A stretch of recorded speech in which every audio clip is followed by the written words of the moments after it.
Pozdravljeni. Se zdi, da nam kristjanom včasih liturgija povzroča malce preglavic glede svojevrstnih pravil in običajev.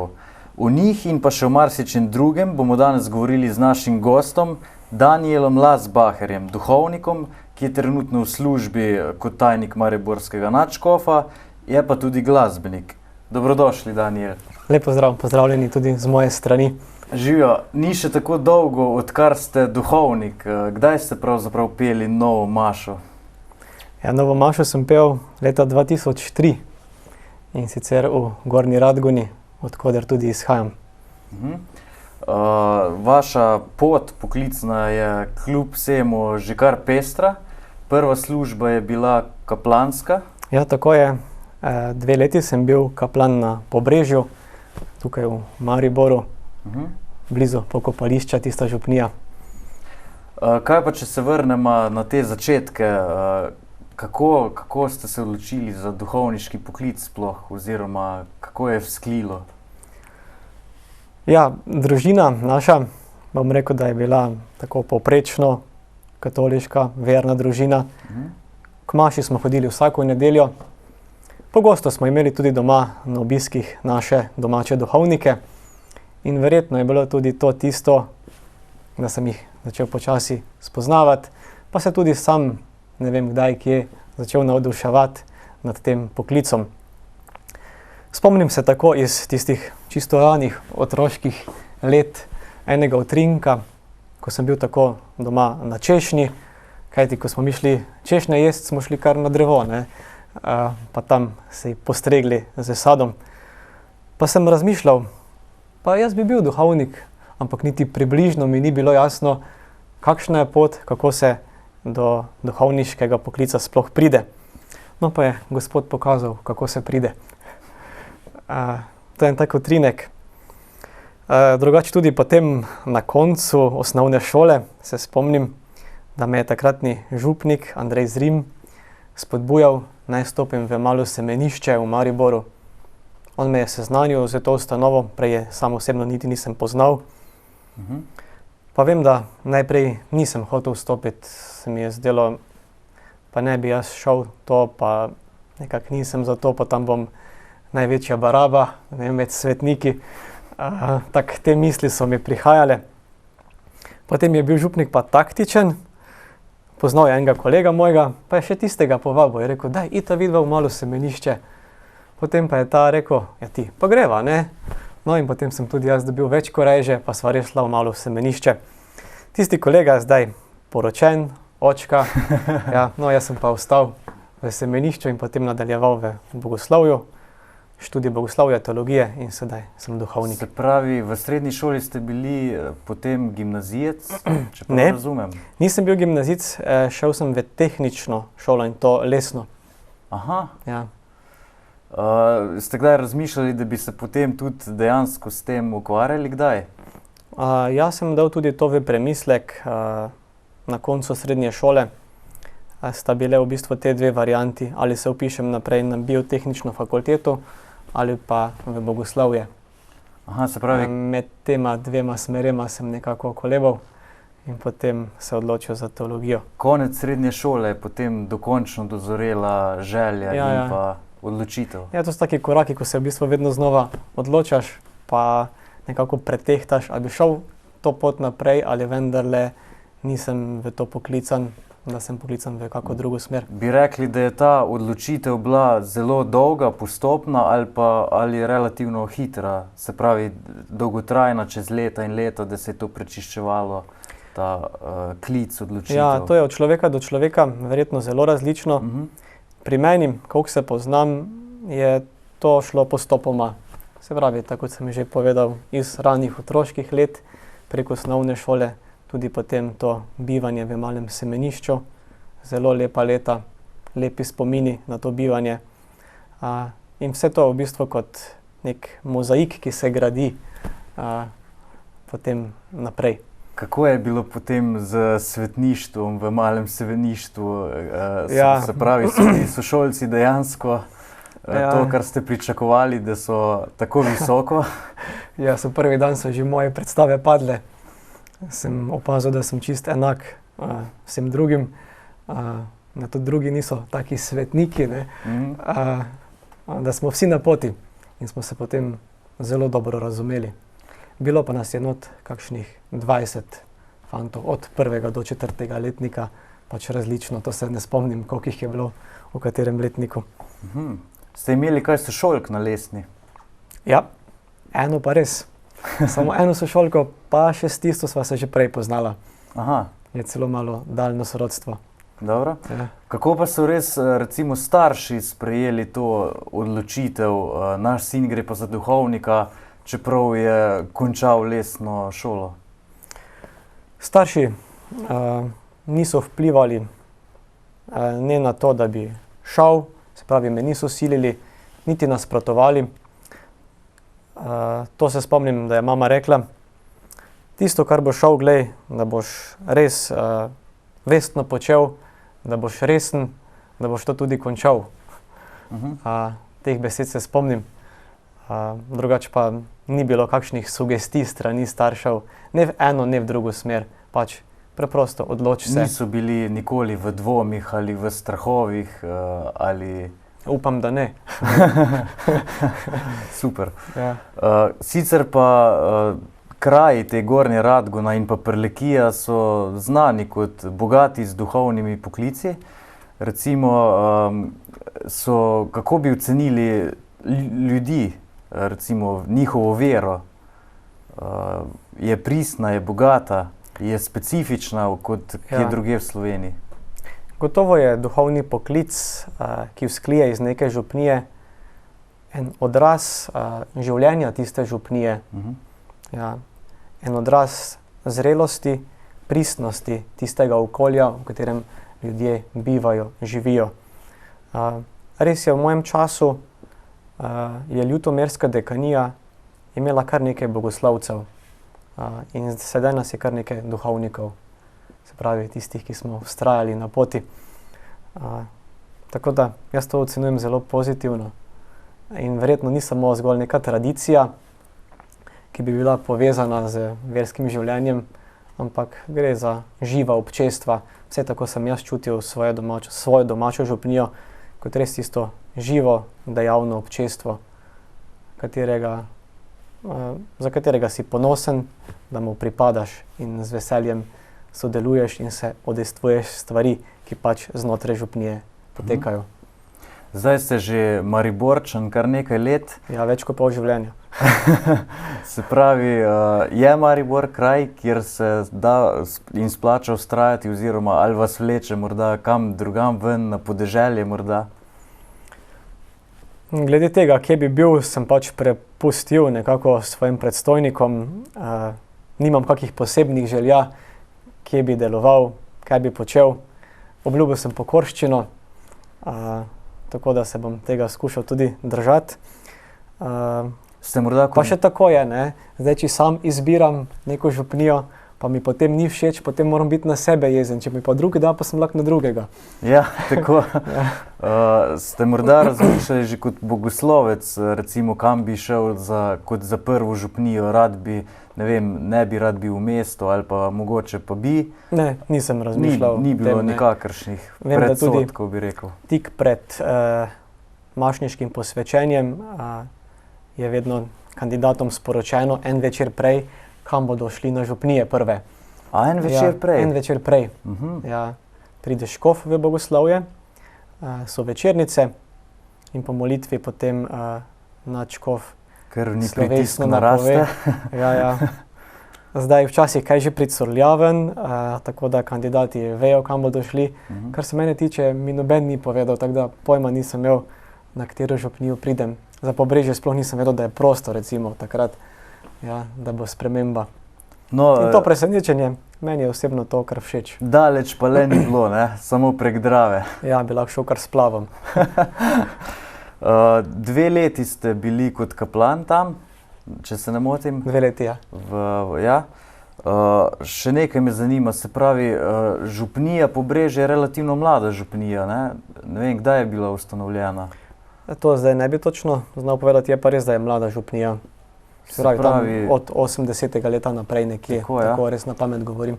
Tudi cerkev je nova praktično, nova cerkev še ni dokončana. Še vedno ni dokončana. Ja, ravno to me zanima, recimo, so kakšne težave nastajajo pri vzpostavitvi župnije, ne, ko imamo novo župnijo? Se pravi, občestvo je treba zbrati, ki so prej pripadali drugem centru, središču, organizirati, že samo sezname vse zbrati, ne vem, podatke. Ja, to je kar problematično. Posebej, po mojem, še v mestu, kjer je tako veliko prehajanja, se pravi, da čeprav nek posameznik spada v eno župnijo, mnogi gredo v druge župnije, tudi k Sveti maši ali pa so aktivni kje drugje. V mestih poznamo veliko tega prehajanja, niso te meje tako natančno določene, kot pa recimo druge župnije, ki so bodisi malo manjša mesta ali pa kakšne vaške župnije. Zdaj, kar zadeva Pobrežje, je verjetno bilo kar trdo delo tamkajšnjega župnika, ko je ustvarjal to jedro tamkajšnje župnije. In za ustvarjanje tega jedra je potreben čas, so potrebna leta, je potreben trud. Verjetno se mora kar nekaj generacij zamenjati. Veliko lažje bo verjetno tistim, ki so ves čas tukaj obiskovali veruk na Pobrežju in potem se nekako bolj logično vključujejo v svojo domačo župnijo. Vsi tisti, ki pa so prej bili vajeni bodisi hoditi k frančiškanom ali pa k Magdaleni ali pa kam drugam, pa je verjetno za mnoge težji ta prehod. Ja. Kakšne zadolžitve pa ste imeli kot kaplan, čisto tako, se pravi, vaša služba? Kaj je bila moja služba? Se pravi, poleg rednega zakramentalnega dela ali pa kateheze, je bila tudi mladinska skupina, takrat kar močna, lepa skupina, tudi imam lepe spomine na njo. Potem ministrantska skupina, z mladinci smo se srečevali ob petkih zvečer, z ministrantsko skupino pa vsako soboto ob 9. Te ministrantske ure so bile razdeljene tako, da je najprej bila molitev, potem pa kratka kateheza. Kateheza je bila pač čisto različna. Spomnim se, da smo eno leto imeli čez vso leto kateheze na temo imen, ki jih nosijo ministranti. Se pravi, spoznavali smo svetnike, njihove godovne svetnike. Zanimivo. Ja, ta tretji del je pa bil praktičen del, liturgični. Se pravi, malo teorije, spoznavanje liturgije in potem čisto praktično, kar zadeva službo ministranta. Potem smo imeli tudi na Pobrežju biblično skupino. Je bila tudi tako zelo zanimiva zadeva, branje Svetega pisma, premišljevanje o njem, kajti Božja beseda vsakega posebej nagovarja, vsakega osebno nagovori. Tudi z mladimi je bila to mladinska skupina? Tisto je bila starejša populacija, starejša, mešana populacija, tako. Zakonci, tudi kakšni starejši, bolj kot ne mešana populacija. Tudi skupina za zakonce morda? Skupine za zakonce pa takrat ni bilo, tisto imam pa sedaj. Dobro. Potem smo ustanovili tudi en otroški zborček, se pravi, smo zbrali vse tiste, ki so bili tako navdušeni za petje, in smo se tudi ob sobotah dopoldne zbirali in prepevali, bolj s tem namenom, da smo se pripravljali na te otroške maše, ki smo jih imeli, da so potem bili oni neke vrste animatorji petja, da so vsi drugi otroci tudi bolj korajžno pa raje peli. Iz tega pa se je potem tudi rodil, koliko sedaj sledim, otroški oziroma mladinski zbor. Ki še deluje. Ki deluje, ja. Ja, očitno je župnija kar zaživela takrat. Ja, tudi mlade družine, ki so bile tam prisotne, so me posebej navduševale, kajti čutil sem, da želijo nekaj, da so pripravljeni tudi kaj postoriti. Posebej imam recimo v spominu oratorij, ki smo ga pripravili, okrog 80 mladih, to je za prvi oratorij bilo kar veliko. In tudi zadnji dan vem, da smo povabili starše pripravili igre v kombinaciji starši otroci. Kakšne igre, ko so imeli otroci malo več prednosti, kakšne pa, ko so imeli starši malo več prednosti. In starši so se enkrat nauživljali v te igre. Bilo res lepo doživetje. Če že v resničnem življenju ne zmagujejo, lahko vsaj v igrah tako, pred otroci. tako. Se pravi, kako pa je potem izgledal vaš odpoklic iz župnije, iz pač kaplanske službe na zdajšnje delovno mesto? Aha. Če grem čist detajl, kako je to bilo, malo se je že šušljalo tako okrog.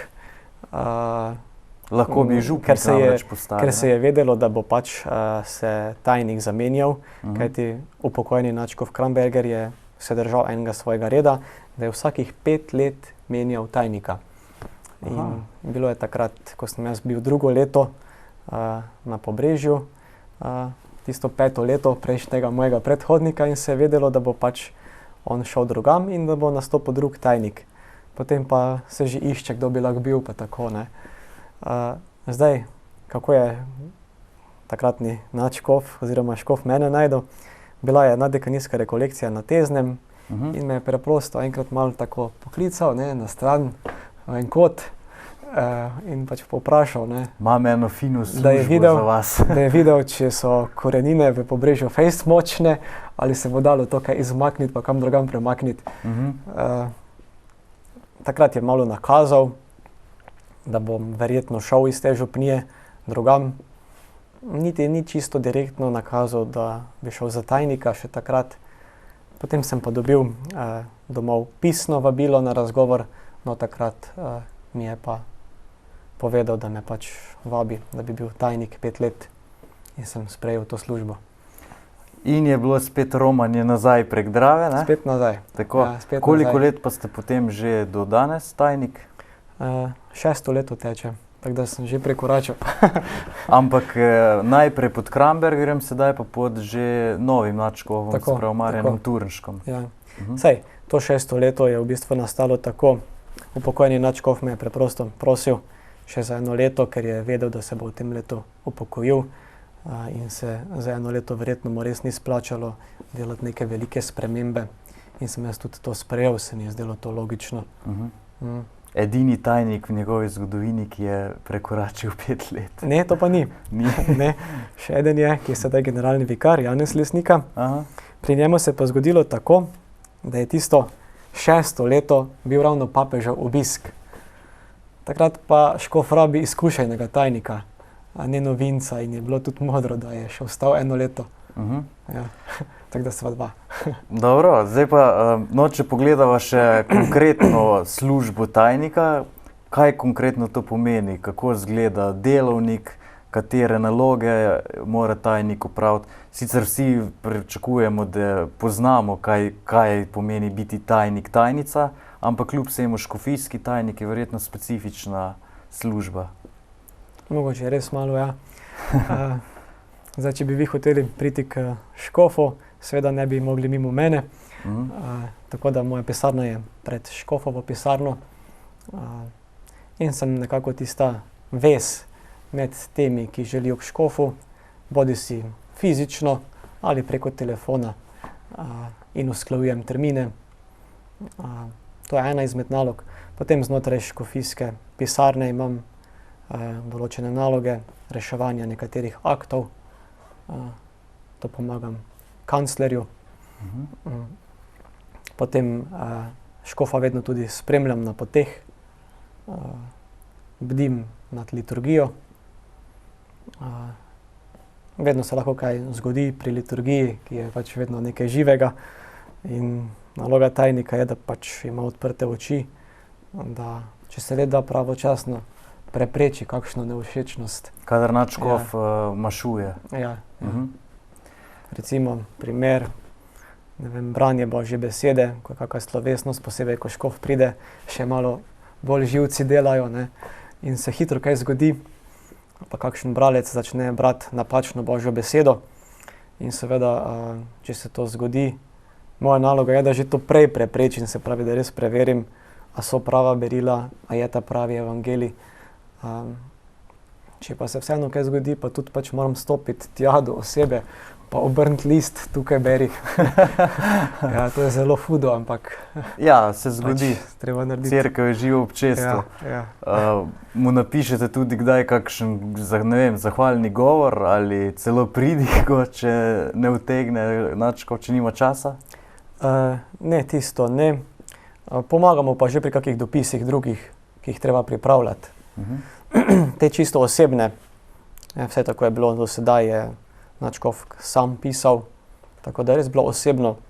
Vse ostale pisarniške stvari pa smo pripravljali mi, papirje. Ja, je tak tistih tudi dovolj. Aha. Predvsem pod Krambergerjem oziroma ste bili tudi njegov šofer, voznik. Kako pa to izgleda, ta vloga? Se pravi, ko je neka vizitacija ali nek obisk, ga spremljate? Ja, kot tajnik sem preprosto skoraj vedno spremljal nadškofa na teh pastoralnih poteh, po župnijah, bodisi znotraj škofije, bodisi v Sloveniji ali pa tudi po tujini. Najdaljša pot, kam je peljala? Najdaljša pot. V Rim morda? Morda res Rim, ja, ali pa dol v v Beogradu. Aha. Beograd, pa v Srbiji še kam nižje dol. Ne vem, recimo, da ja, Rim. Kako pa izgleda potovanje, se pravi klepet, molitev, Ja, se pravi, tukaj malce je tišine? čisto običajno, tako kot vedno, ko kdo potuje s kom, nič kaj ni posebnega. Kar je, da skupaj molimo v avtu. Veliko je časa, večkrat, in zmolimo kakšen rožni venec skupaj. Potem pa, odvisno od razpoloženja, včasih se razvije med nama kakšna debata. Tudi kaj bolj osebnega, Tudi kaj bolj osebnega, življenjskega, lahko, tako, ja. Ali na temo kakšne aktualne problematike, ki slučajno je. Tajnik ima pravzaprav to čast, ne, da lahko nadškofa oziroma škofa pač tudi bolj osebno pozna kot njegova desna roka. Ne. Ja, Ker veliko časa mogoče res, ja. preživi. Tako. Mogoče boste še kdaj njegov življenjepisec. Ja. Zato je en jugoslovanski Hagiograf. škof Ja. povedal enemu tajniku, je rekel: ti tajniče, ti ima, da škofa voziš, a nemoj, da ga vozaš. Se pravi, da tajnik lahko tudi z svojo Ja. osebnostjo vpliva, bodisi pozitivno, bodisi negativno na kakšne stvari. Ne. Oziroma, kot imajo v avtobusih prepovedano govoriti z voznikom. Ne? Ja. Tako da to ja. Drugače pa tudi, recimo, ko so pa birme, ko so pa že oba malo zmatrana, pa je tudi kdaj tišina, pa je to čas malo Ja. za nadškofa, da si nabere nove moči za naslednjo birmo, kamor greva. Meditacija, Velikokrat sta po 2 na dan. Ja. Ja. Jaz pa skušam ohranjati budne oči. So kdaj tudi, ne vem, če rečem v poslovnih odnosih kot škofija oziroma nadškofija tudi kakšna trenja noter, nesoglasja, vroče krvi verjetno ni, bi rekel. Zdaj, kar se tiče tega tima, ki je na škofiji, moram Ja. reči, da imam lepe izkušnje z vsemi sodelavci, lepo se razumemo. Tudi drugi, ki prihajajo tako občasno not v naše prostore, začutijo to. Mnogi tega niso vajeni iz svojih služb, ker je veliko več trenja, nesoglasja med uslužbenci. Pri nas moram reči, da se dobro razumemo. Tudi sedaj, ko niso najboljši časi za mariborsko nadškofijo, moram reči, da so ti odnosi v škofiji dobri in normalno stvari potekajo. Se pravi, ne glede na notranjo krizo nadškofije, ni kakih večjih ali pa da bi več pritiska, več stresa? Ja, glede tega je pač tako. Eno je resnica pač in naloge, ki jih gospodarstveniki morajo reševati.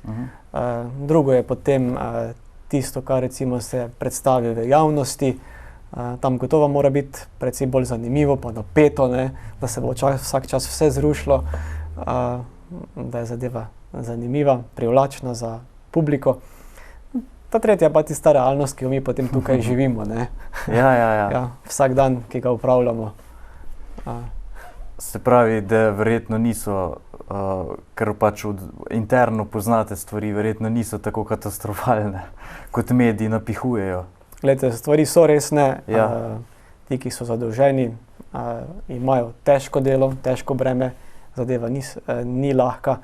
Res pa je, da se pa zdaj vsi mi tam, ki delujemo, ne poglabljamo v te stvari. Ne, tako da jaz osebno recimo finančne situacije ne poznam tako, da bi lahko karkoli o tem razglabljal. Kaj pa odnosi z mediji? Je to tudi vaša naloga? Delno ja, delno ne. Imamo tudi predstavnika za stike z javnostjo, tako da odkar je on na škofiji, bolj ko ne krije te zadeve. Aha, sami kot tajnik, se pravi. Kar zadeva pa potem takoj relacijo mediji škof, potem pa usklajuje z mano. Ja. Tudi z mediji ste v dobrih odnosih. Ja, mislim, da ni težav. Dobro, prvi del pogovora je končan, tako da ne bomo več vrtala v aktualne teme, to bojo še drugi storili. Danijel, če se malce pošalim, najprej ste bili desna roka župnika, sedaj škofa, lahko pričakujemo v bodoče tudi, da boste desna roka morda kakšnega kardinala ali celo papeža? Ne, Ne. to bi bilo napačno pričakovati, po mojem. Kdo ve, božja volja in usoda sta nepredvidljivi. To je res, da je nepredvidljivo, ampak ni strahu. Dobro. No, pa se v tem sklopu dotakniva še malo vašega glasbenega udejstvovanja. Imate kar precej glasbenih izkušenj, katere pa so recimo tiste prve? Prve glasbene izkušnje so želja, da bi igral instrument. Recimo, meni so bile všeč orgle. Že kot osnovnošolcem sem rad gledal na kor, včasih mogoče bolj kot pa naprej. Preprosto, ker mi je bil ta instrument tako veličasten in sem potem začel iskati možnosti, kako bi se v tej smeri kaj poučil. No in potem je en pater hodil okrog po župnijah poučevati orgle. In jaz sem tisto izkoristil in se vpisal k njemu, da bi hodil na ta pouk. Tisto je pa trajalo, ne vem točno zakaj, ampak zelo kratko časa je tisti pater nehal hoditi. Sploh več ne vem, kdo je bil, samo vem, da je bil pa pater. Več nas je bilo v župniji, ki smo hodili k njemu na pouk. Ja. Jaz sem bil potem malo razočaran, to tudi župniku povedal. Župnik je videl ta interes moj, je pa potem motiviral našega prejšnjega organista.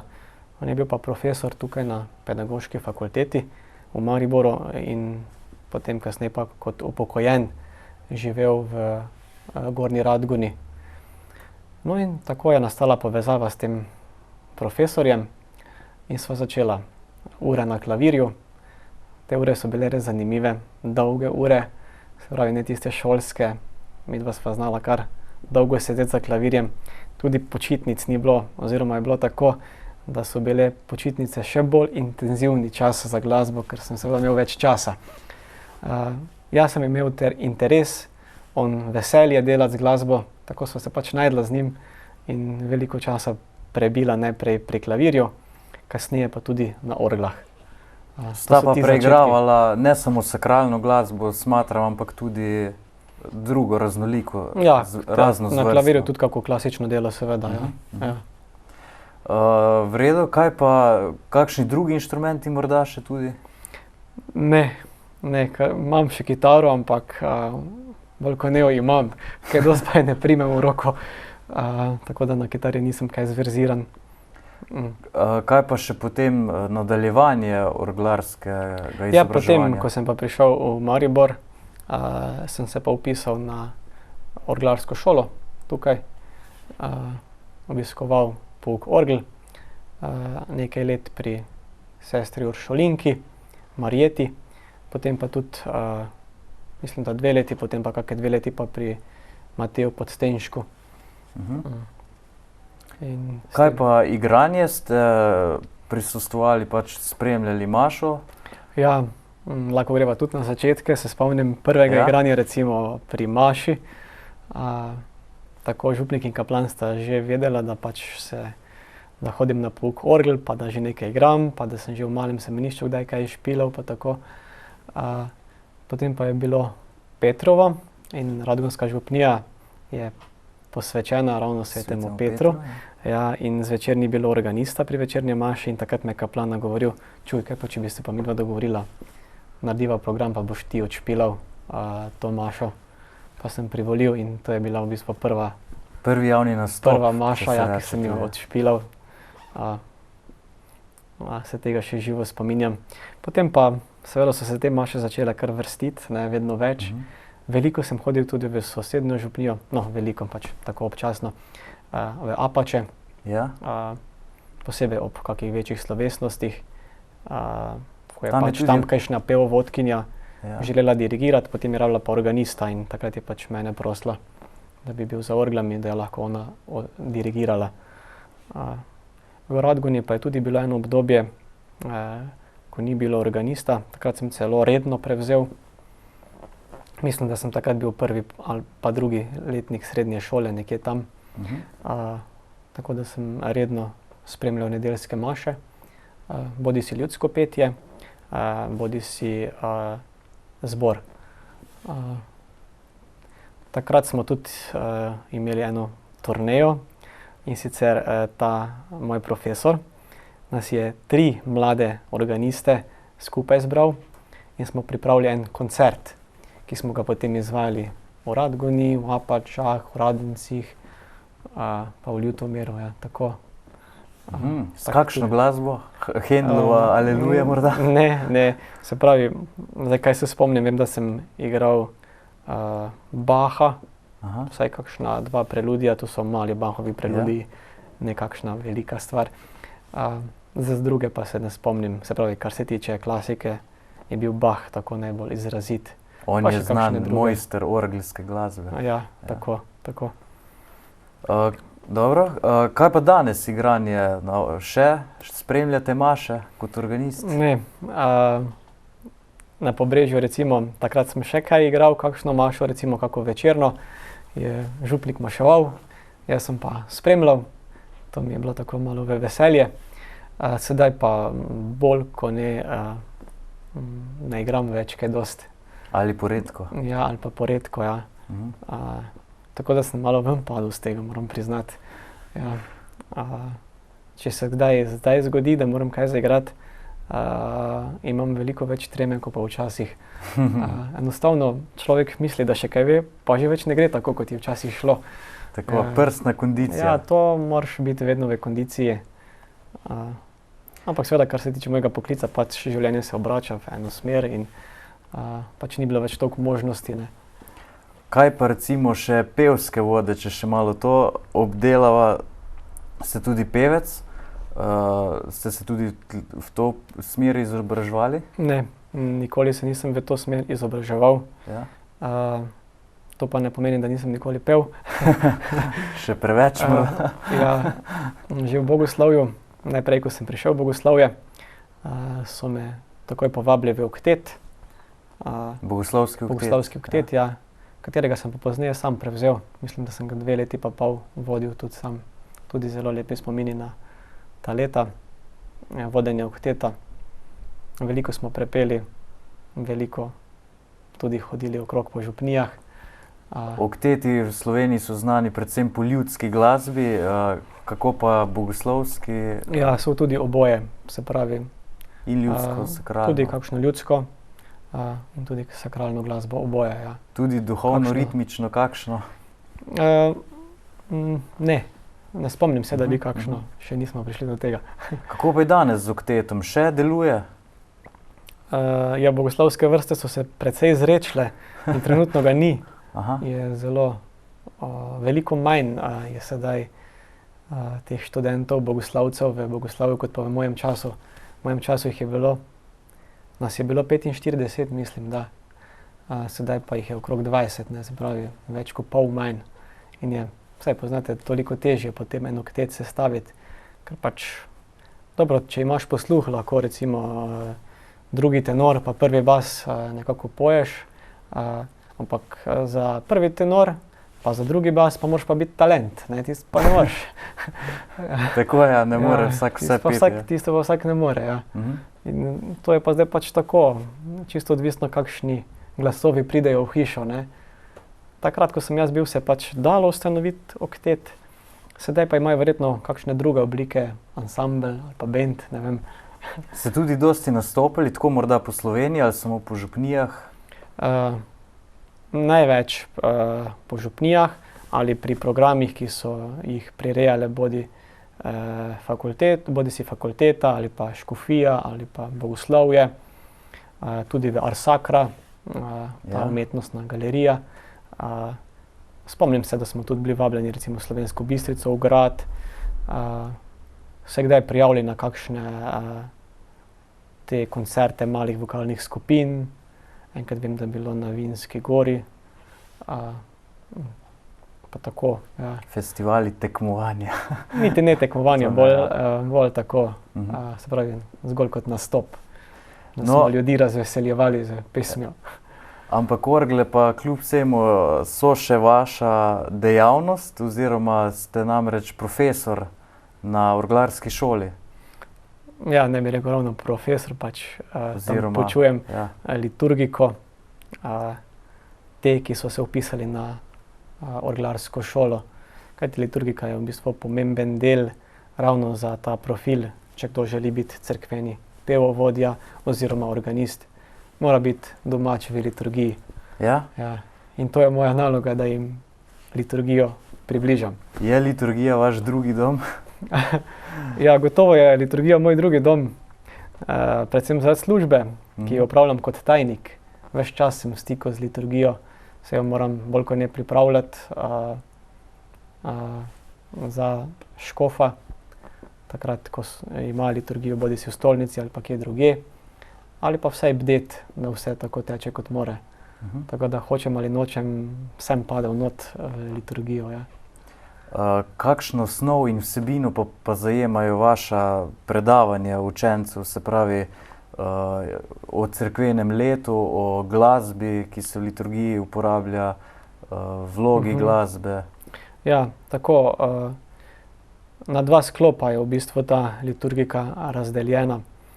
Letos prvi sklop, ki smo ga dali skozi, je bilo cerkveno leto, ki smo ga tako malo bolj podrobno spoznavali.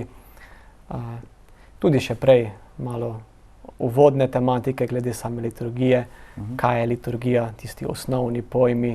Potem smo si tudi malo pogledali konstitucijo o svetem bogoslužju, se pravi dokumente drugega Vatikanskega koncila, ki so še sedaj aktualni, mnogokrat tudi preko različnih znanstvenikov interpretirani, da so se malo s tem seznanili.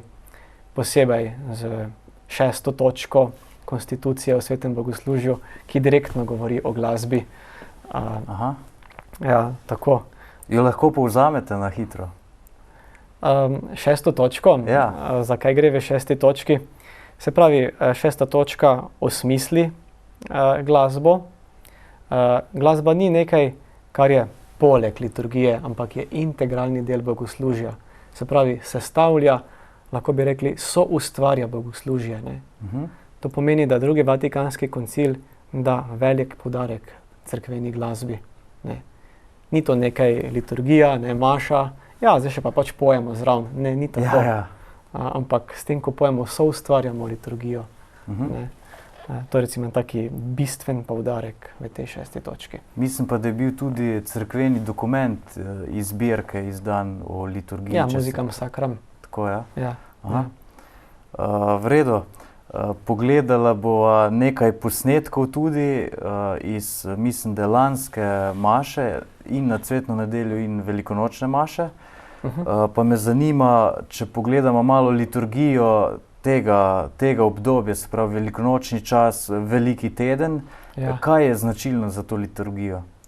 Kateri so tisti obredi, značilnosti, ki so prisotni na te dneve maše? Cel postni čas se v bistvu pripravljamo na veliko noč. Ja.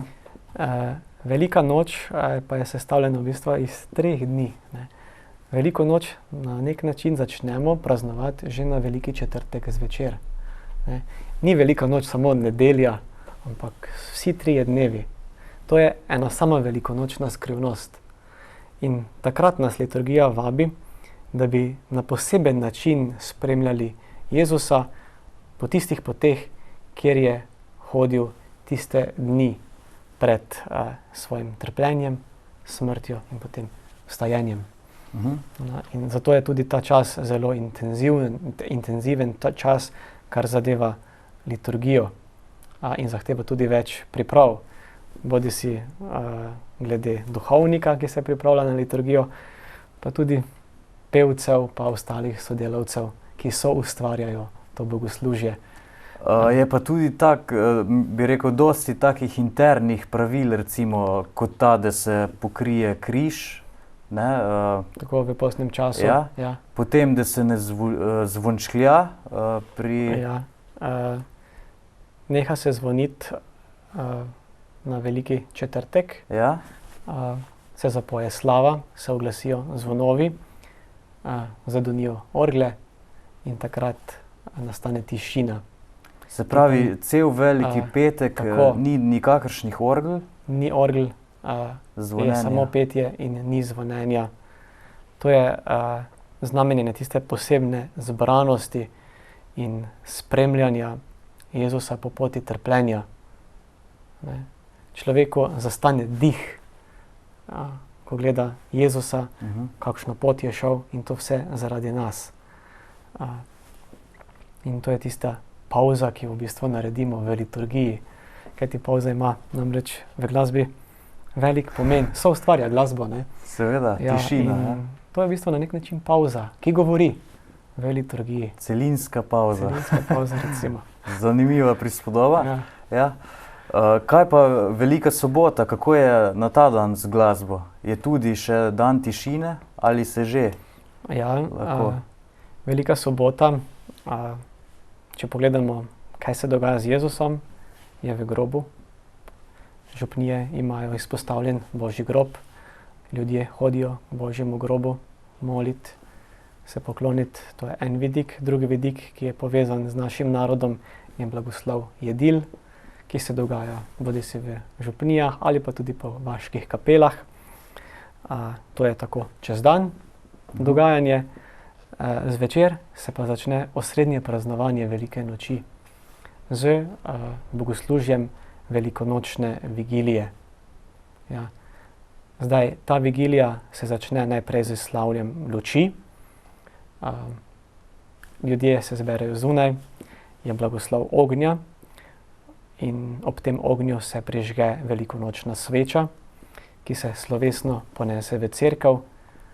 Diakon ali pa drug, ki jo nosi, 3-krat zapoje Kristusova luč pri vratih, v sredi cerkve in v prezbiteriju, vedno glasneje in vedno višje. Sledi hvalnica velikonočni sveči, Exultet. Tudi to bomo še slišali v nadaljevanju, ja. Ki ima poseben čar in opeva v bistvu noč, v kateri je zasvetila luč. Kajti sveča je simbol, goreča sveča je simbol vstalega Kristusa. 2-krat se v bistvu srečamo s to simboliko, najprej za Božič, ko tudi Kristus pride na svet kot luč. V deželi temne in smrtne sence, pravi evangelist, je zasvetila luč, prispodoba luči. In tukaj ponovno luč. Luč, ki sveti še močneje, ki sveti vsemu narodu kot odrešenje. Ne vem, lahko mogoče povem še tukaj simboliko luči, zakaj ravno sveča. Ja. Kajti sveča izgoreva. Ko gori, daje svetlobo, od katere imamo vsi korist, sama sebe pa daje, vedno je manjša, dokler popolnoma ne izgori. Tako je, ja. In Kristus je sam sebe dal. Zasvetil je človeškemu rodu, dal nam je odrešenje, ampak zato je dal svoje življenje. In k temu je v bistvu poklican tudi vsak izmed nas, vsak kristjan, da bi svoje življenje razdajal za drugega, da bi izgoreval. In ko človek to počne, je v bistvu najbolj srečen, čuti v sebi največje zadovoljstvo. Ali vesel si, če kaj dobiš. Še bolj pa vesel pa si notranje, ko lahko drugega razveseliš. Je ti tisto neko notranje zadovoljstvo, ne? Zanimivo, koliko je ene globine in simbolike pri mašah oziroma že pri elementih, ki sestavljajo mašo, pa pač dostikrat nismo sploh pozorni, ne? Kot recimo primer sveče, ne? V kakšne razsežnosti se da. To je samo en majhen del, Tako. Liturgija pa je v bistvu ena sama simbolika. Vse, kar se dogaja v liturgiji, nič ni brez veze. Vse ima svoj pomen, vse ima svoje mesto. In naloga nas, duhovnikov, je, da v bistvu vsake toliko časa opozarjamo na te simbole, ki se dogajajo v liturgiji, da ljudi tudi poučujemo. Posebej zdaj, ko se mi zdi, da se ljudje vedno bolj čutijo tujci v liturgiji in verjetno ravno zaradi tega, ker več ne poznajo te govorice, ki je simbolna govorica, ne. Dragi gledalci, nekaj cerkvene glasbe bomo tudi v teh trenutkih slišali. Za začetek bo kar uvodna pesem iz maše lanske, ki jo je vodil papež, iz cvetne nedelje, na cvetno nedeljo.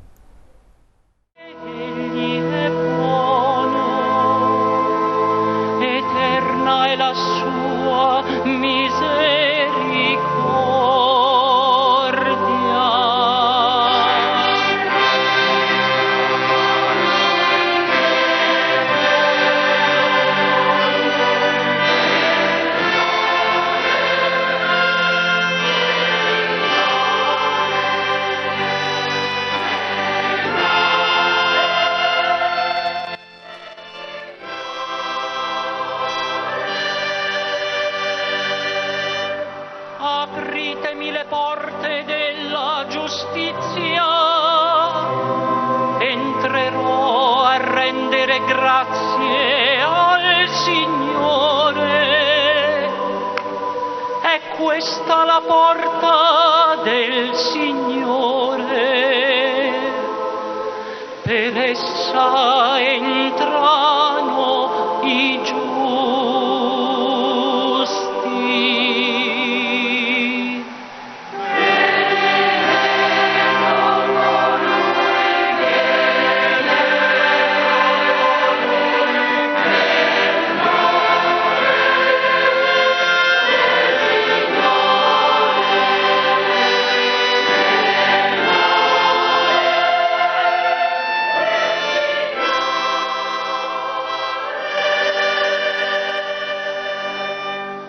La pietra scartata dai costruttori è divenuta testata d'angolo. Ecco l'opera del Signore, una meraviglia ai nostri occhi.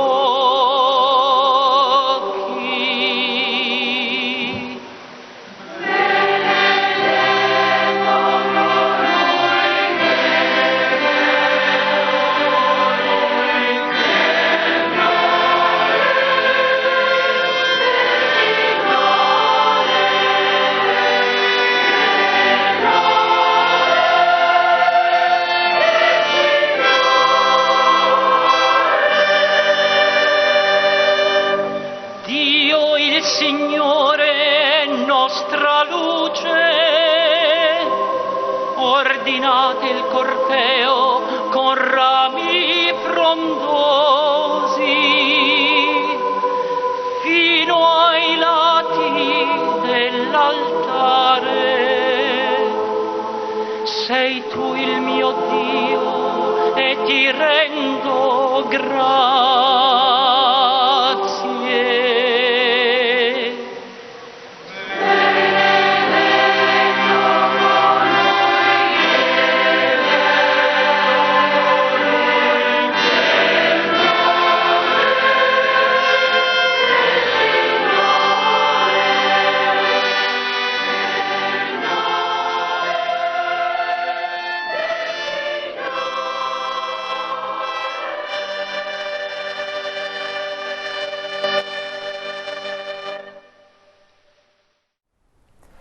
Na cvetno nedeljo je tudi značilno, da se pasijon, kako se temu reče, ne predvaja, pač pa Ja, ja, izvaja. Ja. Kakšno pasijon vlogo je ima? na nek način tudi evangelij, ne? Tako da bi lahko rekli, da se oznanja, ker Božja beseda se oznanja. Ampak vseeno imate prav, je pa to malo drugače, kot pa ponavadi. Na cvetno nedeljo so 3 možnosti, oziroma ker je vsako leto razdeljeno na A, B in C, se na cvetno nedeljo v odnosu do tega bere ali poje pasijon, bodisi po Mateju, Marku ali Luku. Potem še ostane pasijon po Janezu, tisti se pa vedno prebere oziroma poje pa na Veliki petek. Vendar Ja. nikoli pa na cvetno nedeljo. Na cvetno nedeljo pa Samo- nikoli se ne podvoji, da bi bilo na cvetno in hkrati še potem na Aha, Veliki petek. aha. Ja. Zdaj pa, zakaj je poudarek na tem pasijonu? Smisel tega je, da vernika, ki ga posluša, nekako pritegne v to Jezusovo trpljenje, v to pot, ki jo je za nas prehodil. Zato ni vseeno, kako je prebran ali odpet.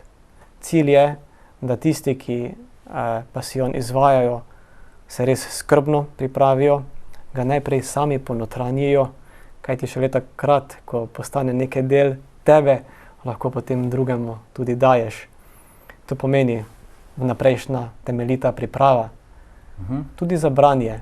Se pravi, možno je branje, se pravi, da je razdeljeno kronist in osebe. To se najpogosteje izvaja po naših župnijah. Tam je pomembno, da res vsaka oseba pozna svojo vlogo, da prave naglase, da potem res ljudje lahko začutijo to vsebino, ki se oznanja. Pri petju pa podobno. Spomnil sem se škofjeloškega pasijona, se pravi, je bil verjetno tudi prav temu namenjen. Tisto je pa, ja, tam pa je še nekaj več, tam pa je celo odigran. Tako, Ja, tisto je pa še kaj več. Ja. filmski prizor pred Tako, filmom. Tako, tako. Ja. Uh, Še bolj globoko doživetje lahko, ne. ja? Ja. Kar je pri maši, se pravi pri cvetni nedelji, ko je pasijon, je seveda težko odigrati. Že tako ali tako je časovno trajanje kar dolgo. In prostorska omejitev. In prostorska omejitev tam je praktično nemogoče. Vkolikor so pa te pasijonske, tako imenovane igre, pa je to izven liturgije posebej. Ja. Zanimivo pa je, da pri pasijonu je pač tudi trpljenje v ospredju, ne?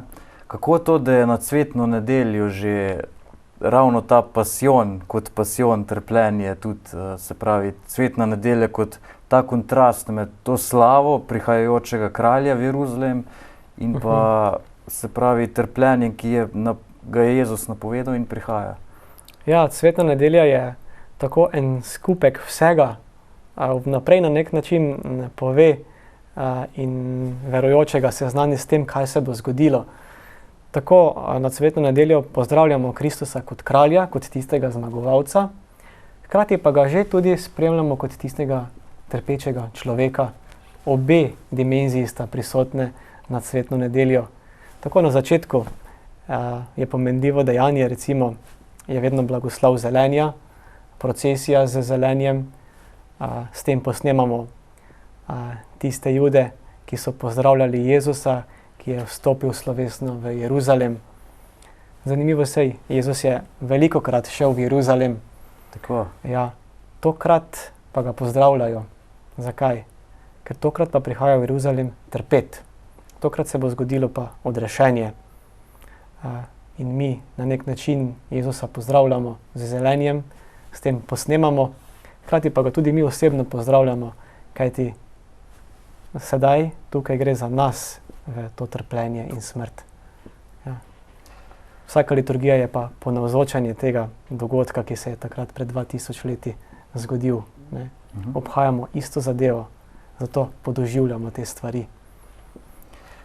Iz iste maše na cvetno nedeljo, ki smo jo že prej videli, bomo sedaj bili priča pasijonu. Pa si prosim kar poglejmo. Ed egli soggiunse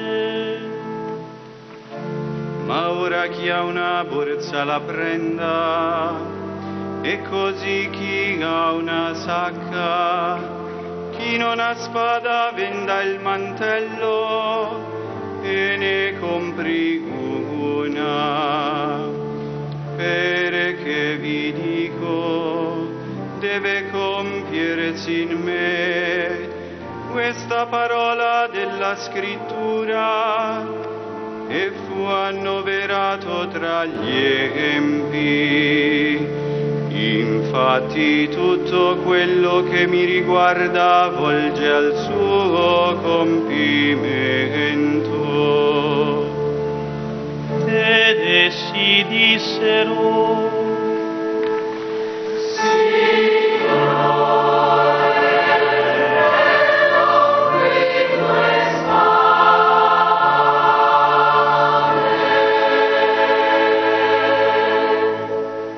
ma egli disse: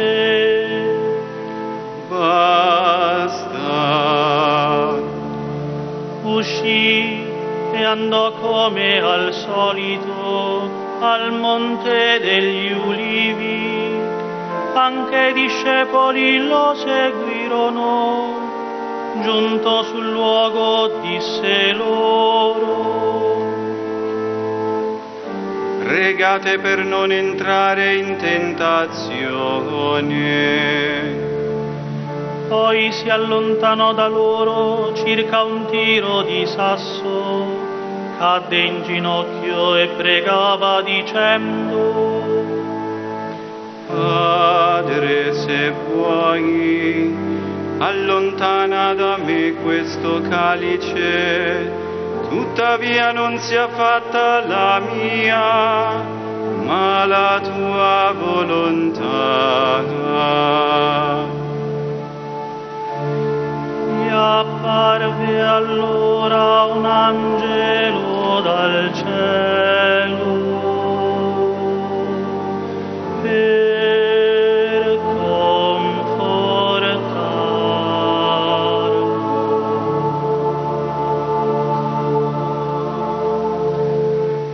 Entrato nella lotta, pregava più intensamente, e il suo sudore diventò come gocce di sangue che cadono a terra.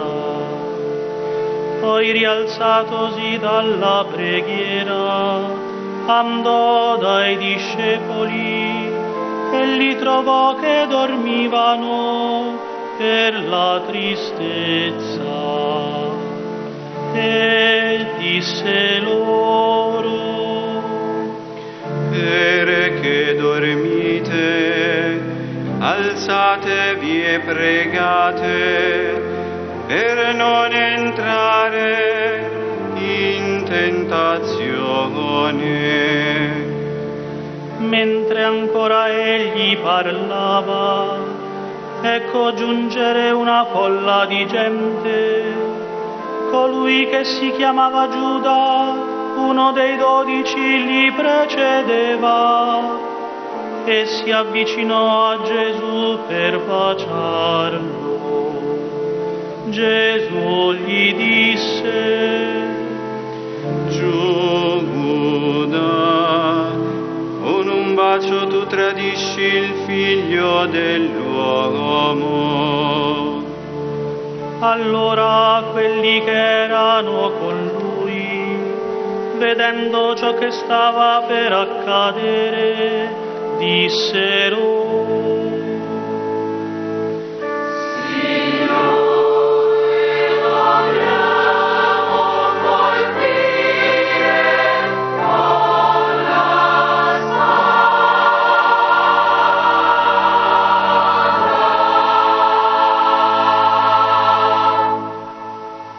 E uno di loro colpì il servo del sommo sacerdote e gli staccò l'orecchio destro. Ma Gesù intervenne dicendo: Lasciate, basta così. e toccandogli l'orecchio lo guarì.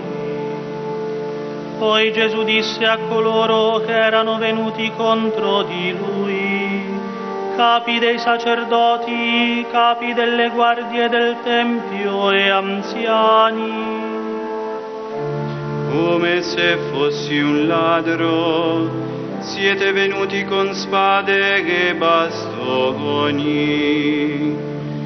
Ogni giorno ero con voi nel Tempio e non avete mai messo le mani su di me. Ma questa è l'ora vostra e il potere delle tenebre.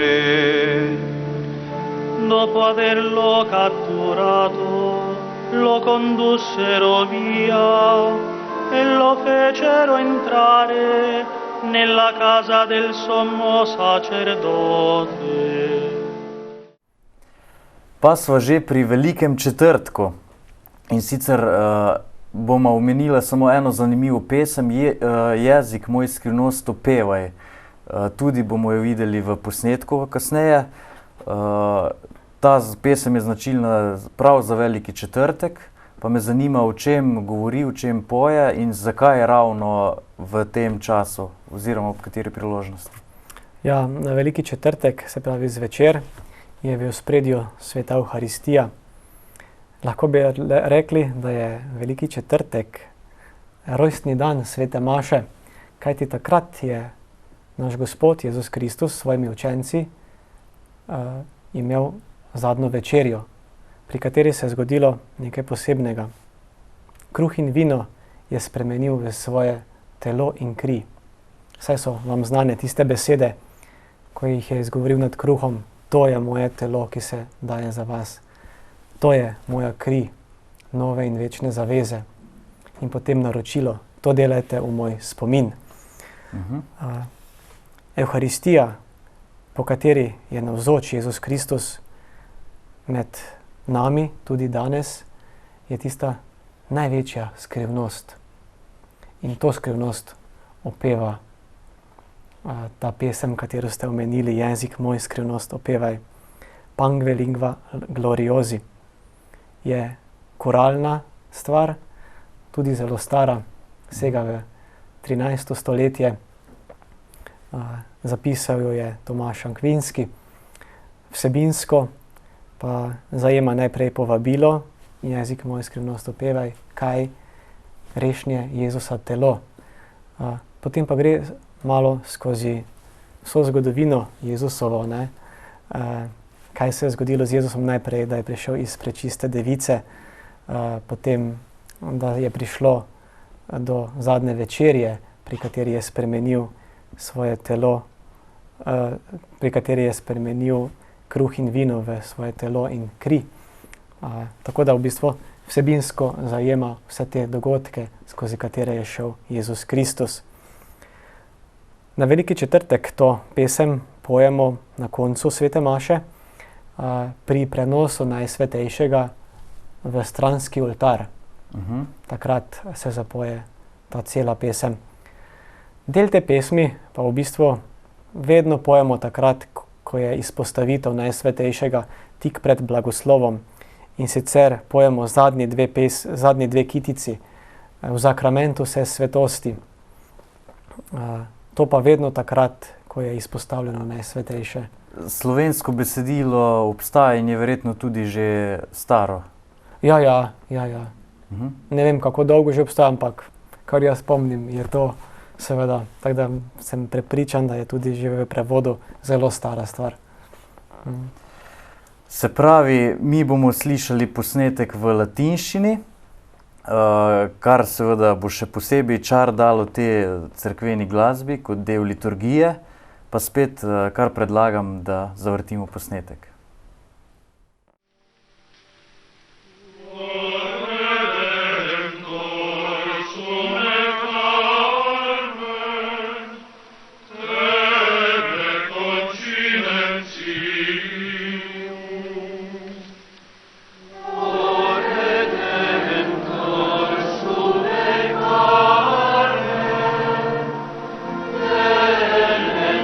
Ci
In sedaj pride veliki finale, trombe, slavospevi, smo na velikonočni nedelji, v velikonočni nedelji. Kaj je značilno najprej nasplošno za to glasbo? Predvidevam, da je ravno ta mogočnost vstajenska. Tudi z tega vidika je prej tišina, da se potem lahko v liturgiji izpostavi ta mogočnost, to veselje in radost nad tem, da je Gospod premagal smrt, vstal od mrtvih in nam s tem podaril odrešenje. In to glasba izraža na svoj bučen način. Ne? Tudi vse skladbe, ki so prisotne na Veliko noč ali pa potem tudi v velikonočnem času, imajo ta značaj, ta himnični značaj, tudi vedno je prisotno veselje, radost, tako da človeka spodbujajo k navdušenju nad tem, da je Gospod vstal od mrtvih. Še ena pesem, ki je značilna ravno za to mašo, se pravi vstajensko, če rečem, je hvalnica velikonočni sveči. Ja, za hvalnico pa je tako, se pravi, veliko noč začnemo obhajati na vigilijo, se pravi na predvečer. Ne? Gre za slavje luči, ki se dogaja po noči, ne? Zvečer. Zato je tudi nekako nasvet daje liturgija, da naj ne bi imeli vigilije, velikonočne vigilije še pri svetlem, ampak naj počakamo na noč, ker ti po noči lahko pride luč do izraza. No, pri tej vigiliji je prvi del slavje luči. Predvsem bi izpostavil to pesem, ki ste jo omenili, ki je tudi najlepša v tem prvem delu. Exultet po latinsko, ne? Ja, exultet po latinsko ali po naše hvalnica velikonočni sveči. Že prej sem omenil vsebino, ki jo opeva, kaj pomeni simbolika sveče, da je Kristus tista luč, ki je prišel med nas, ki nas je odrešil. In to opeva tudi ta hvalnica. Čeprav pravi hvalnica velikonočni sveči, je v bistvu to hvalnica Kristusu, kajti ta velikonočna sveča simbolizira Kristusa. Kot prilika, ja. Ja, tako. Je pa že velikonočna sveča sama posebne vrste sveča, če rečem, je večje velikosti, ne? Okrašena? Ja, tako, je okrašena. Na njej je vedno letnica tekočega leta. Na njej sta dve črki, grški črki, alfa in omega, kajti Kristus je alfa in omega, se pravi začetek in konec. Kristus zaobsega vse čase. To je ta simbolika. Na njej so tudi žeblji zarisani. Tisti žeblji simbolizirajo Kristusovo trpljenje. Kristus je naš odrešenik, ampak pot odrešenja je vodila Kristusa čez Kalvarijo, čez trpljenje, in to simbolizirajo žeblji, ki so prisotni na velikonočni sveči. Zakaj je velika? Kajti gorela bo celo veliko noč, velikonočni čas, spremljala vse tiste, ki bodo krščeni ob krstnem studencu, takrat se bo vedno prižgala, in sicer seveda tudi ob nedeljah. Se pravi, je čisto praktična potreba, da je tudi ta sveča nekoliko večja. So kakšna še posebna pravila, kdaj se ta sveča prižiga? Se pravi, omenila smo pri mašah, pri krstih, pa seveda za veliko noč? Vedno, ko je bogoslužje, je lahko prižgana. Je vedno ni prisotna. Seveda. Dobro, dragi gledalci, še ena izmed serije pesmi za veliko noč, Exultet.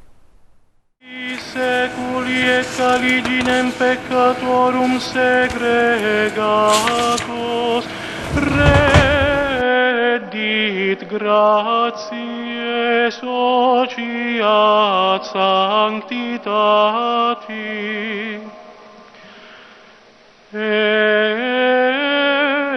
Ec nox est, in qua destructis vinculis mortis, Christus ab inferis victor ascendit.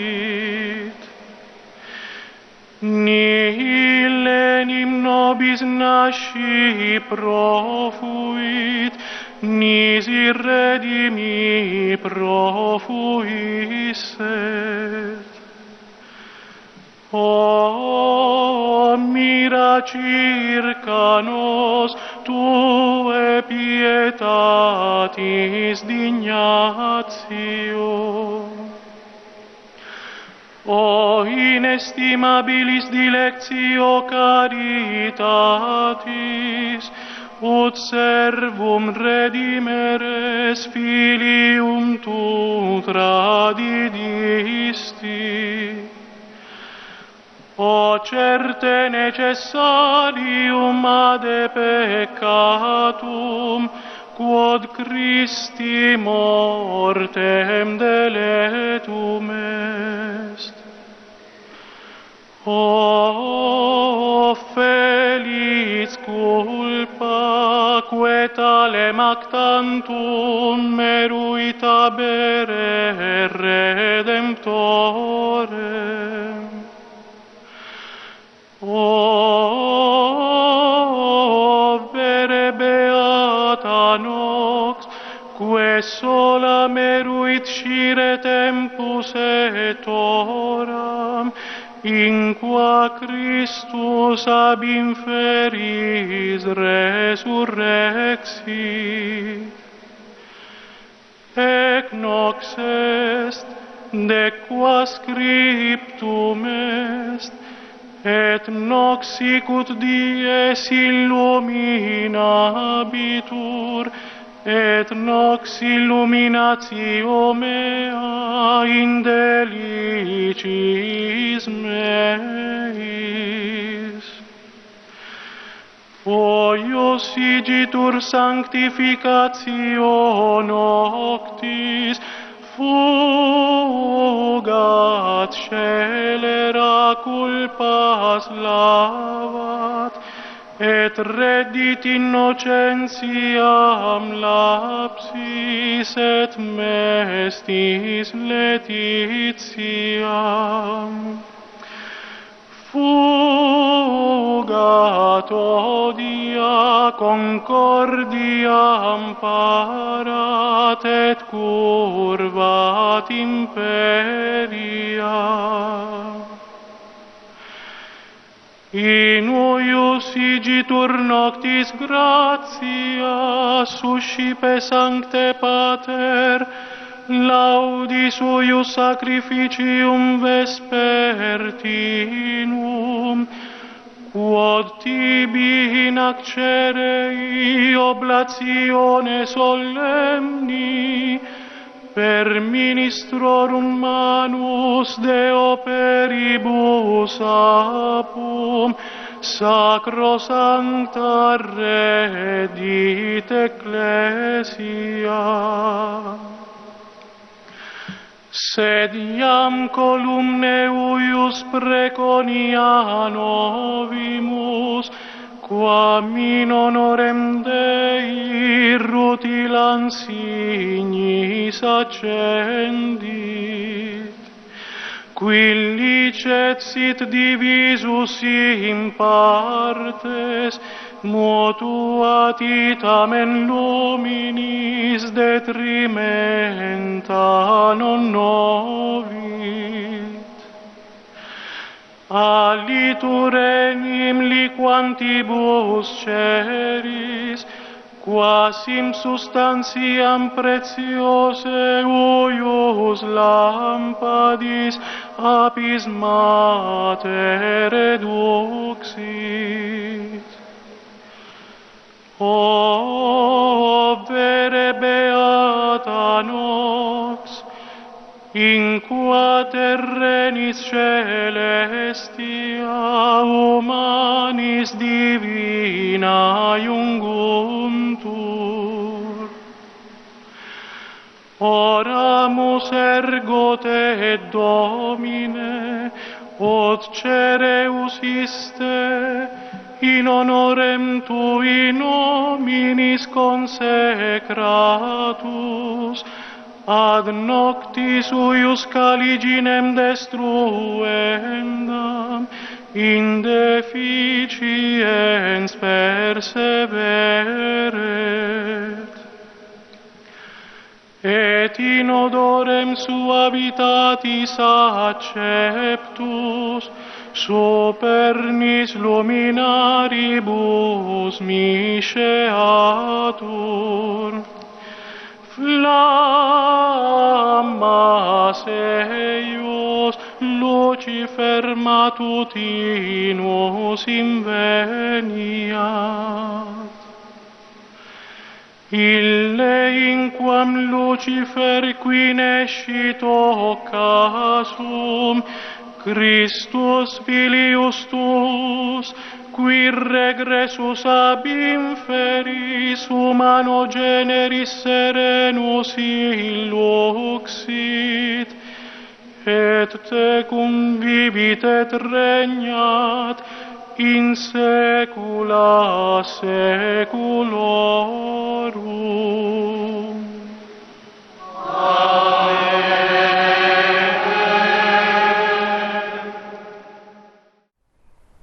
No, še vedno smo pri velikonočni maši. Kot zadnjo pesem bomo slišali kasneje še psalem, ki je bil zapet. In sicer me zanima čisto za začetek vloga psalma pri sveti maši, pri bogoslužju. Ja, psalm je del Božje besede. Saj poznate posebno knjigo v Svetem pismu, ki rečemo psalmi, torej je tudi to Božja beseda. Zato je pa na nek način posebna v odnosu do ostale Božje besede, kajti če ostalo Božje besedo bolj kot ne beremo, psalme ponavadi pojemo, lahko se pa seveda tudi prebere. Zato v bistvu tukaj liturgija tudi poudarja, da ne moramo namesto psalma peti kakekoli druge pesmi. Pa lahko ne vem, kako lepa tista pesem, mogoče celo vsebinsko zelo blizu ali pa kaj, ampak tisto ni Božja beseda, ne? To je pa Božja beseda.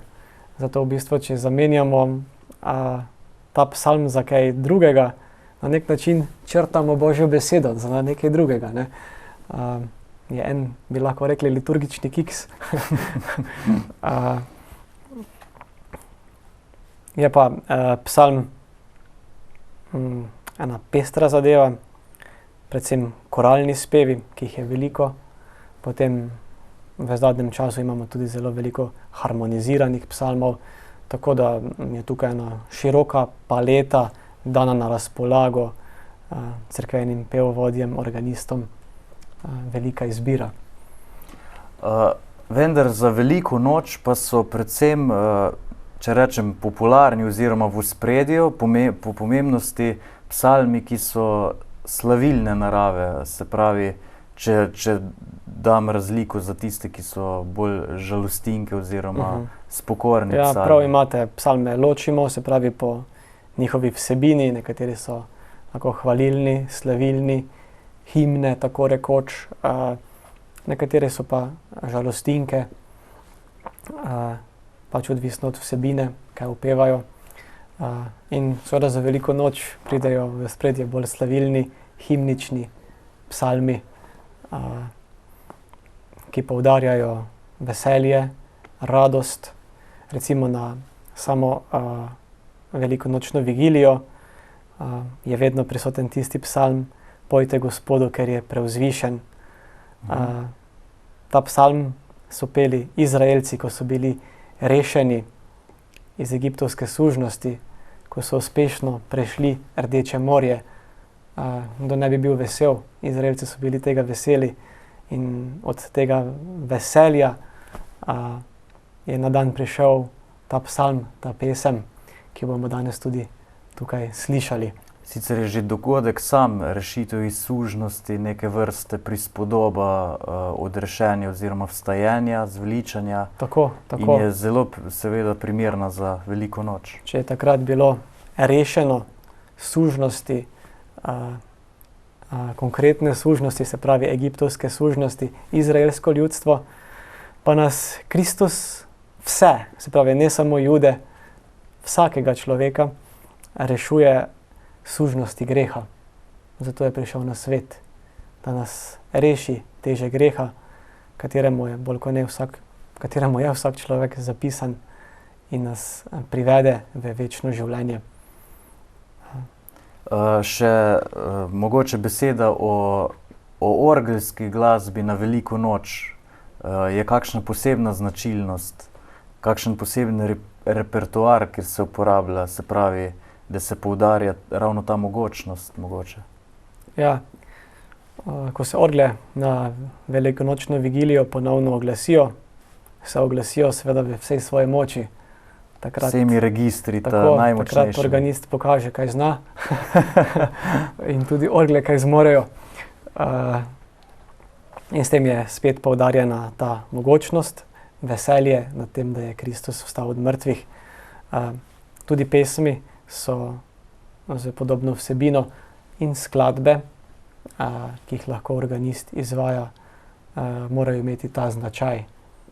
Velikokrat so skladatelji pripravili skladbe na temo Aleluje, kakšne znane, se pravi različne variacije obstajajo, in s tem v bistvu nekako človeka približajo tej skrivnosti, ki jo obhajamo. Ja, tako da tudi ni potrebno, da je vedno besedilo zraven, že sama glasba lahko človeka uvaja v skrivnost. No, naj nam bodo te pesmi in te komentarji, ki so seveda zelo koristni, dobrodošli, ena vzpodbuda in za razmislek in poglobitev v tem velikonočnem času, ki je tik pred vrati. Sedaj pa še zadnja pesem, Psalm. Fortitudo mea et robur meum Dominus, et factus es mihi in salutem, iste Deus meus, et glorificabo eum, Deus Patris mei, et exaltabo eum. Cantemus Domino, glorios Elenni, magnificatus est. Dominus quasi vir pugnator, Dominus nomen eius, currus Pharaonis et exercitum eius proiecit in mare, electi bellatores eius submersi sunt in mari rubro. Cantemus Domino, glorios Elenni, magnificatus est.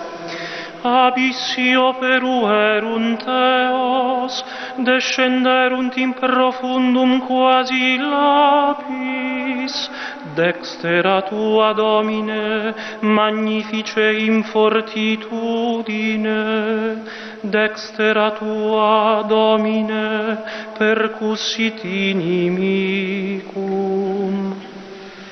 Cantemus Domino, glorios Elenni, magnificatus est.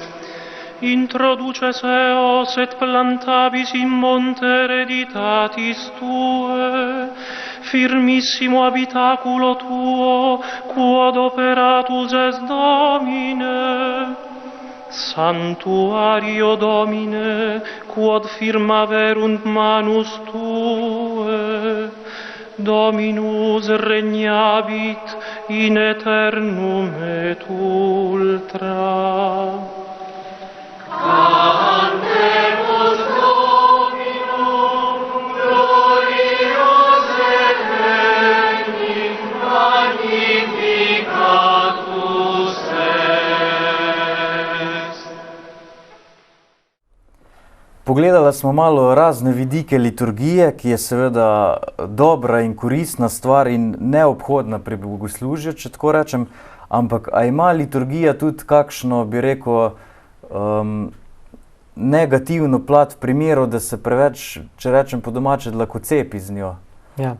Zdaj, liturgija bogoslužja, v bistvu to je enak izraz, bi lahko jo sporejali. Ja, dejansko. Se pravi, bogoslužje je liturgija in liturgija je bogoslužje. Najprej tole. Ja, seveda obstajajo neki liturgični predpisi, katerih se je potrebno držati, bodisi duhovnik, bodisi vsi sodelavci ali celotno občestvo, ki obhaja liturgijo, bogoslužje, tudi pevci, organist. Je pa liturgija življenje. Se pravi, gre za živo srečanje nekega občestva z Jezusom.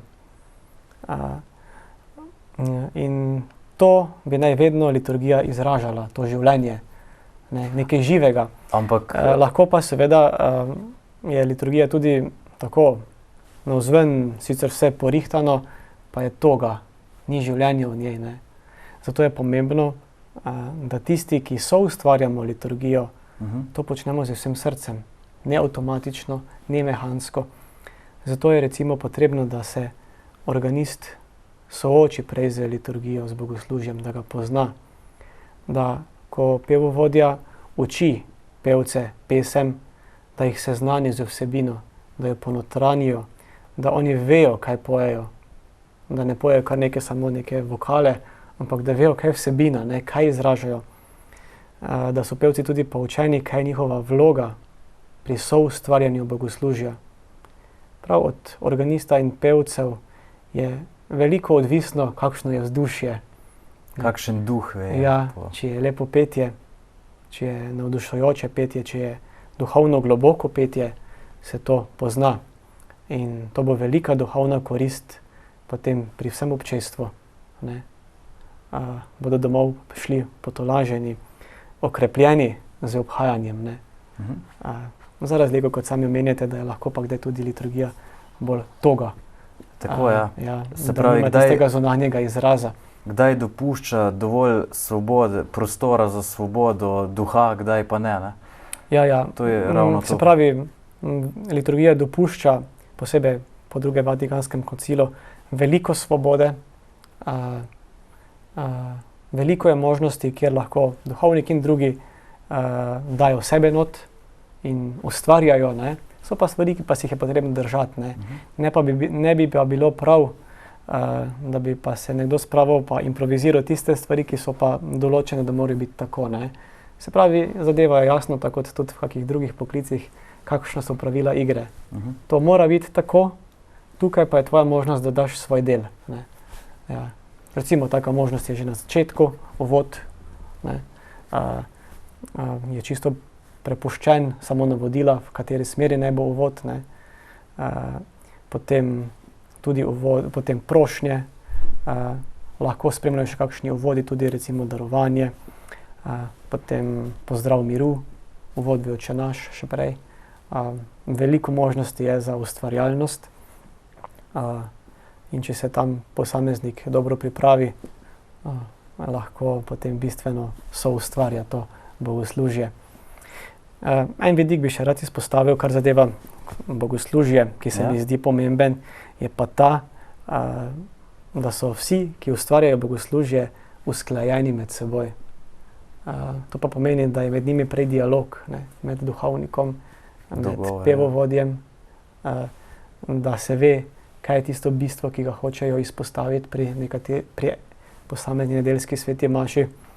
Saj gre za enako obhajanje, pa vendarle so v vsako nedeljo različni odreženski vidiki, bi lahko rekli, izpostavljeni. In od tega, kaj bo izpostavljeno, je potem tudi odvisno, kaj se bo pelo, ker lahko potem pevci k temu v bistvu zelo pripomorejo, če izbirajo takšne pesmi, ki k temu pripomorejo. Pač tudi glede na berilo, ki se bere, evangelij, seveda, to je to. Glede na praznik je morda tako, glede na praznik. Tako da ni čisto vse eno, samo da je napolnjen nek prostor z pesmijo, ampak je pomembno, kako je napolnjen, da je tista pesem ta prava na pravem mestu. Bolj za konec, za zaključek, še eno tako čisto praktično vprašanje, in sicer bolj kot organistu in pevcu. Opažamo, da je v cerkvah v Sloveniji pač še veliko orgel, ker pa sem tudi sam pevec in sodelujem pri zborih, vidim, da je to, bi rekel, prostorski hendikep, da zbor ne more ustvarjati, se pravi, zaradi pomanjkanja prostora, še posebno, kjer orgle niso v funkciji, ne? Se pravi, ali je trend, da bi se orgle odstranile, pa morda gre v muzej in se jih nadomesti z elektronskimi, v smislu, da je pač kor namenjen ustvarjanju pevcev, ali je ta trend upravičen morda? To je zdaj tako ravno, kot če bi vas vprašal, a imate raje eno domačo juho, ko se domače meso odkuha, ali pa eno instant juho. Ja. Ja, kaj boste izbrali? Dobro, to je tudi recimo elektronika ali pa ta prave orgle, ne, ki so kraljica instrumentov. Saj je res, da elektronika lahko zelo približa zvokovno, ampak nikoli ni to. Ne. No, vidik kulturne dediščine orgel kot takih je nedvomno nesporen, ne? Ampak recimo čisto praktično, ne, se pravi... Tisto se pa da tudi po mojem rešiti, ne, se pravi, eno načelo, ki je po mojem pomembno, je to, da so orgle primerne objektu, se pravi primerne cerkvi, ne moreš velike omare dati v mali prostor, ne, to je tako logika, ne, tako ne moreš nekih velikih orgel si spravljati v neko malo cerkev, zato je glede na prostor, ki je pač na razpolago, so temu primerno tudi velike orgle. Lahko so pa tudi male orgle, pa zelo bogate orgle, ne. To pa je pač odvisno od delavnice, ne, ki je v tej smeri spretna. Kar zadeva pevce, ja, se strinjam, da je lahko težava, da je na koru premalo prostora. Tukaj so različne rešitve, bodisi da na kak način kor povečajo, to se vedno da tudi kaj prostorsko rešiti, kaj podaljšati, ne. Odvisno tudi, kako so postavljene orgle, ne. Kot primer v mariborski stolnici, podaljšanega kora.